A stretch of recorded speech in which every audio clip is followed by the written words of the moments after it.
Viral হওয়ার লক্ষ্যে। কিন্তু আমরাও যদি চাই যে ভিডিও তৈরি করে ভাইরাল হব, আর আমাদের মধ্যে যদি সেই লজ্জা থাকে যে আমরা ক্যামেরার সামনে এসে কথা বলতে পারবো না, তাহলে আমরা নো ফেস ভিডিও বানাতে পারি। আমাদের বাংলাদেশে এমন অনেক ধরনের বড় বড় ইউটিউব চ্যানেল আছে যারা কোনো ধরনের চেহারা ছাড়াও অনেক ভালো ভালো ভিডিও তৈরি করছে এবং তাদের ইনকাম এবং রেভিনিউ অনেক বেশি।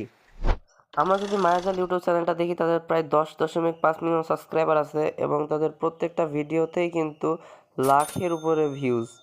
এবং আমরা যদি তাদের পপুলার ভিডিও যেগুলো আছে সেগুলোর দিকে যাই, তাহলে কিন্তু কোনোটাতে 10 মিলিয়নের নিচে ভিউজ নেই। আবার কিছু কিছু আছে সেখানে 20 মিলিয়ন 22 মিলিয়ন পর্যন্ত ভিউজ। আমরা চাইলে মায়াজাল অথবা পিনিক পাই এই ধরনের নোফেস ইউটিউব চ্যানেলগুলোর ভিডিওগুলো দেখে আমরা আইডিয়া জেনারেট করে নিজেদের চ্যানেলের জন্য ভিডিও বানাতে পারবো।